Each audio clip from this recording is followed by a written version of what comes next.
Welcome to Supernormalized. My name is Cee Jay and I am your host. This is the first show of a series of shows, hopefully, that goes for quite a while, as I find people who have stories that wish to share with me that are, would be considered unusual to a lot of people, and they may be quite scary in some ways, but otherwise enlightening in others. I'm starting this podcast simply because over the years I've had so many experiences myself, and to say that some people have considered them to be unsettling is quite normal, and others will just say they're different. And I've been at times looked at like I was crazy for the things that I've experienced. However, unshakably, I've just moved on, and life went, well, okay, obviously the story wasn't for you, but the story is always for somebody. And over the years, I've found many people that have sat and listened to stories of things that have happened to me and have felt as if they've found a kinship in the stories because they've had something like that happen to them as well. This first show is an unusual show in that it is a solo show, and it contains this outline of why I was driven to this podcast. And over the last 50 years, I've had innumerable experiences of contact with the other, and many would call these experiences paranormal. I can't say what my prior cosmology was before I had an over-encompassing worldview, as I've always had this expanded worldview and these experiences going on as far back as I can remember. During my early years, what I thought was normal was a concern to others, and I saw and interact with beings in the forest that taught me, for example, how to meditate as one of my experiences. I didn't know it was meditation at the time. I just knew it was fun and it made me feel more whole and connected as a toddler. I didn't have words to apply to it at that time. I just felt right and good.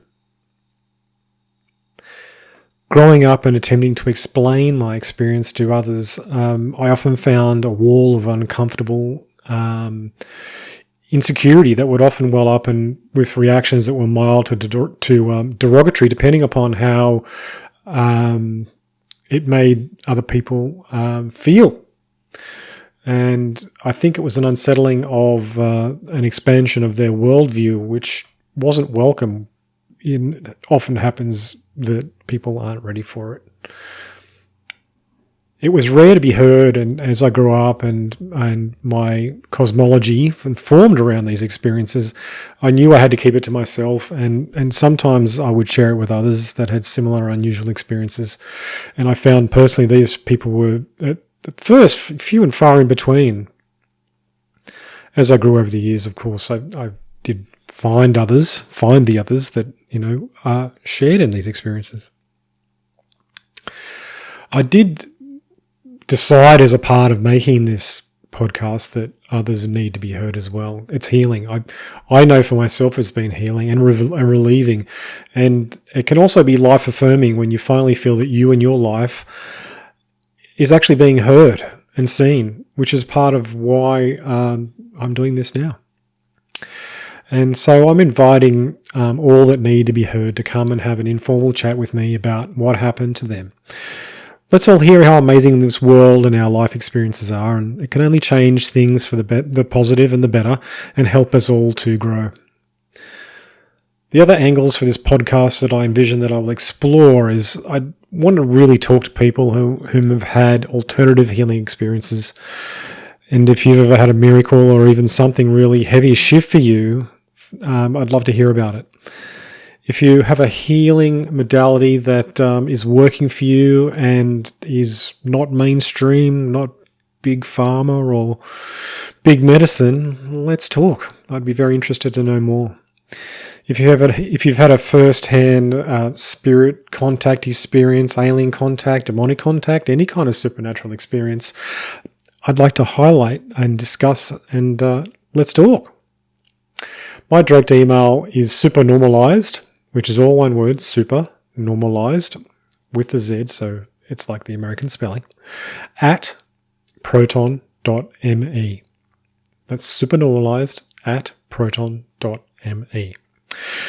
Write me direct now, and if you know of someone who's had an experience that may want to share, then please share this podcast to them too. Today I'll outline my very first contact experience. I've had so many over the years, and I know for others it can be healing and enlightening to hear what happened.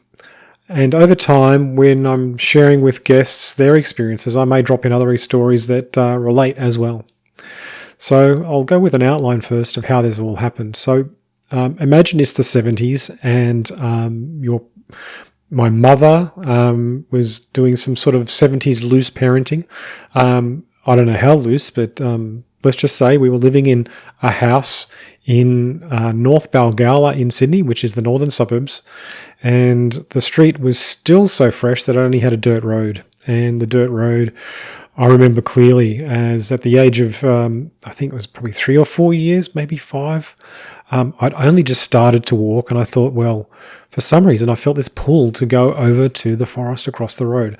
And there is a typical forest across the road, which is sort of like a dry Australian forest. And, I remember the day is perfect. It's sunny, it's warm, and I'm walking down my driveway, which is concrete, and I can feel everything because, I think I've just got a diaper on or maybe a nappy wrapped around me, and the wind is on me, and my mother may be watching. I'm not sure. I don't remember that part. I remember just the experience of being encompassed in just living and walking around.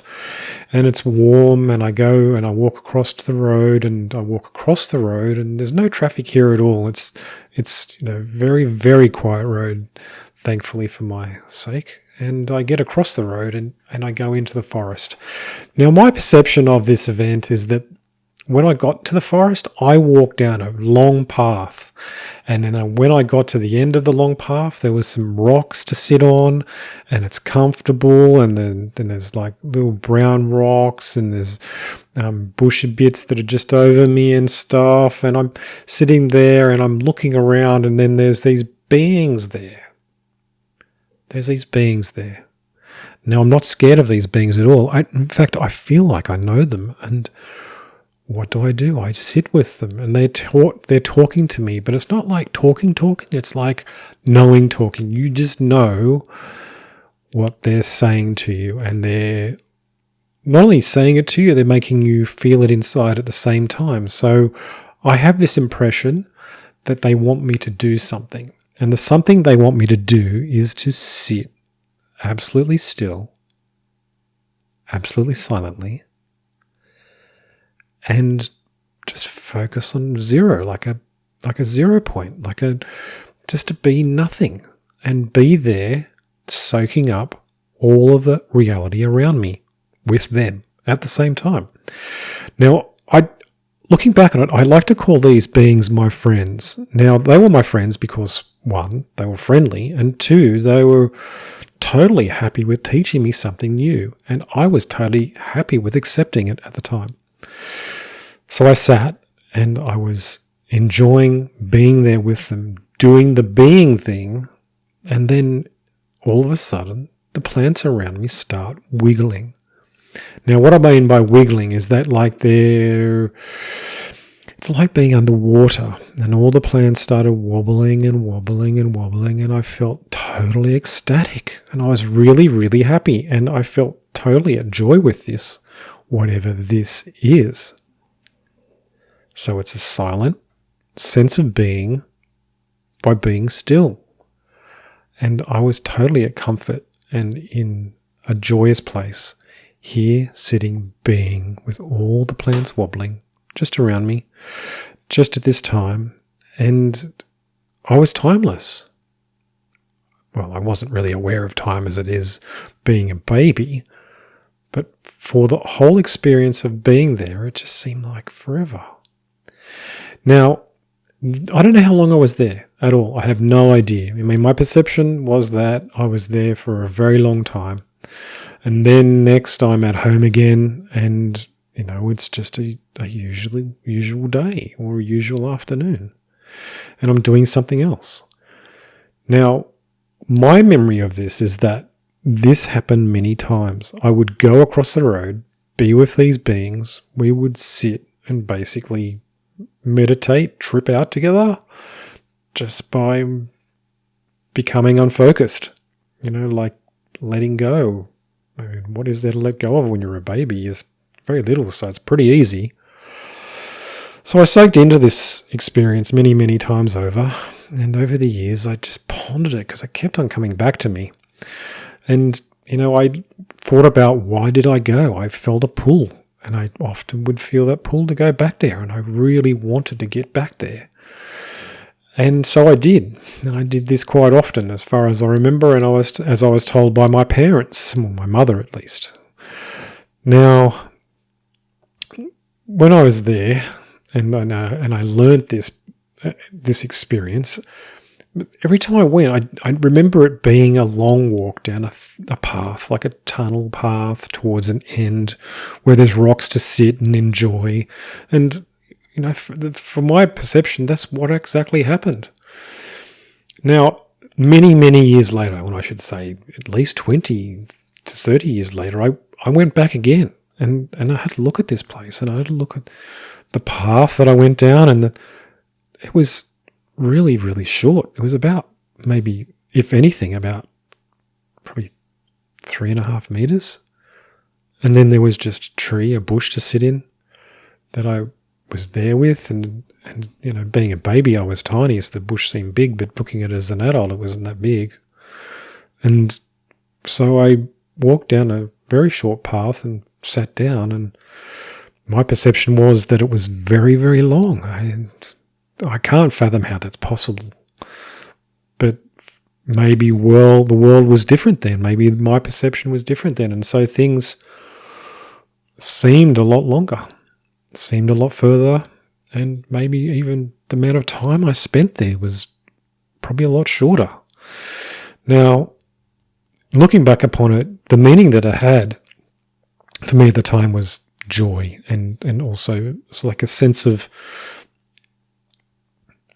it's like an existential sort of bliss. It was a space where nothing was happening, but everything was happening simultaneously, and I was comfortable with that. And to this day, I do meditate still, and the only times in my life where I've felt like I've fallen off the cart and let the monkey mind get the control over me again has been when I didn't meditate. And so that stuck with me.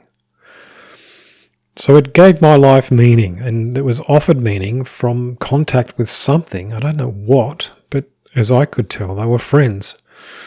Now, looking upon it now as I've got some time under my belt, those friends, for all I could tell, were probably what is known nowadays as the Good Neighbours.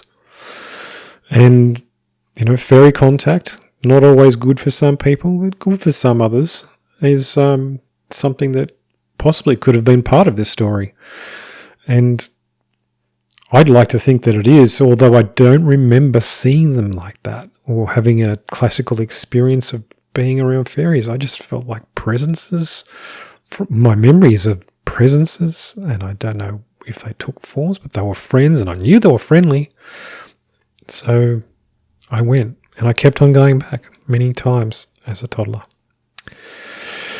So that, to me, is an important experience, and I've had many like this. And this was one of my first formative experiences as a child that played out into my whole life, and even now as an adult. So this offers meaning, and this offers, what would you call a core key to life experience. And I really appreciate it, and I'm sending appreciation back down through time to my little self, saying thanks for doing that and going there. I really enjoyed that, and I'm still enjoying that. So that wraps up today's first episode, and if you get the gist of it and you like this idea of having stories told and talking to somebody about your stories, you can always contact me. And if you like today's show, please share it. Give it 5 stars on your podcast app and share it with your friends. Sharing is caring and helps me to supernormalize the world. Now, if you've had an experience or a life story that you'd love to share, please contact me direct on Supernormalized, that's normalized with a Z, at proton.me.